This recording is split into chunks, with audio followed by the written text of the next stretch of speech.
आजसू के केंद्रीय कार्यालय में सबसे पहले आप सबको जोहार है, स्वागत है।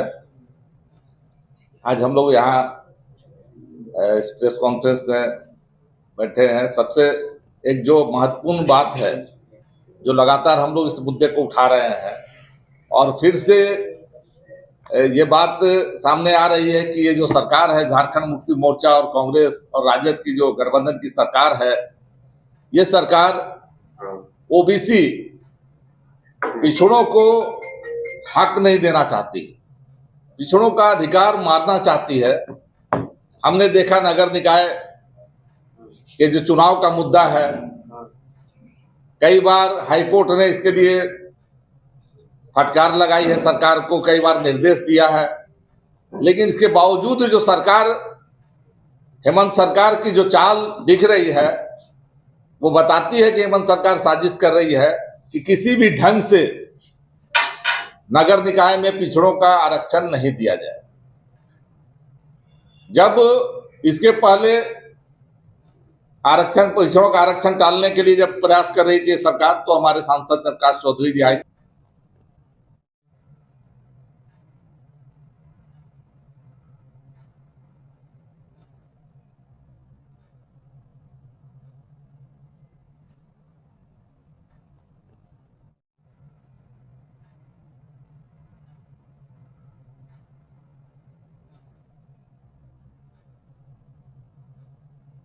हाईकोर्ट ने कहा था, झारखंड माननीय हाईकोर्ट ने कहा था कि 3 सप्ताह के अंदर आप प्रक्रिया पूरा कीजिए चुनाव का, लेकिन आज 1.5 साल से सरकार इस मुद्दे को लटका कर रखी। 1 साल से सरकार ने पिछड़ा वर्ग के, झारखंड राज्य पिछड़ा वर्ग आयोग के अध्यक्ष का पद को खाली करके रखा।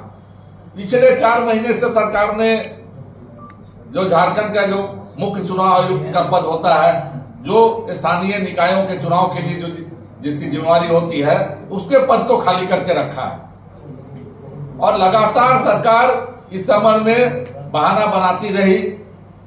पहले तो प्रयास किया सरकार ने कि ट्रिपल टेस्ट के बिना ही पिछड़ा को आरक्षण देने के दिए बिना ही हम नगर निकाय के चुनाव करा लें। उसके बाद जब आजसू पार्टी कोर्ट में गई और कोर्ट के निर्देश के आधार पर जब सरकार फिर मजबूर हुई, तो अभी जो ट्रिपल टेस्ट का जो मुद्दा आया है सामने और सरकार कह रही है कि हमने ट्रिपल टेस्ट अब करीब करीब पूर्ण कर लिया है, तो हम लोग आजसू पार्टी ये मांग करती है सरकार से कि ट्रिपल टेस्ट का जो प्रक्रिया सरकार ने अपनाई है, उसको पूरी तरह से सार्वजनिक किया जाए।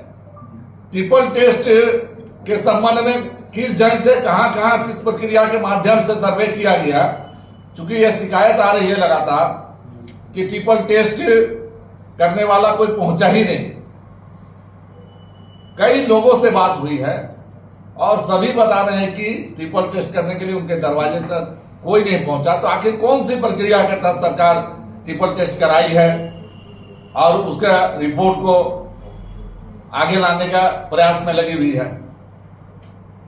तो ये सरकार से मांग है, हेमंत सोरेन जी से मांग है कि ट्रिपल टेस्ट की प्रक्रिया को सार्वजनिक किया जाए, ताकि पिछड़ों को आरक्षण देने की प्रक्रिया पारदर्शी रूप से सुनिश्चित की जा सके और इसमें कोई भी कहीं भी किंतु परंतु के लिए कोई स्थान नहीं बचे।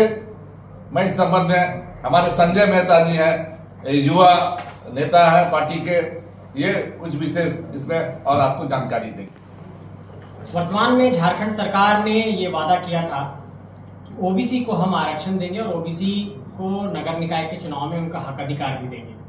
आजसू पार्टी लगातार ये मांग उठाती रही है कि ट्रिपल टेस्ट के आधार पर जो झारखंड के 48 शहरी निकाय हैं, वहां पर चुनाव कराए जाएं।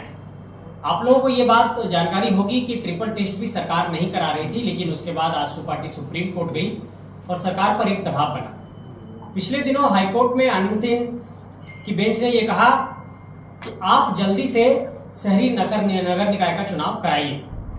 नगर निकाय का चुनाव नहीं होने से झारखंड के अंदर जो वित्त आयोग की राशि है वो भी नहीं पहुंच पा रही है, क्योंकि जो वित्त आयोग के अध्यक्ष हैं पनगड़िया साहब, जब वो पहुंचे थे तो उन्होंने साफ तौर पर कहा था कि अगर नगर निकाय का चुनाव नहीं कराया जाएगा तो लगभग 1500-1600 करोड़ रुपए झारखंड को नहीं मिल पाएगा।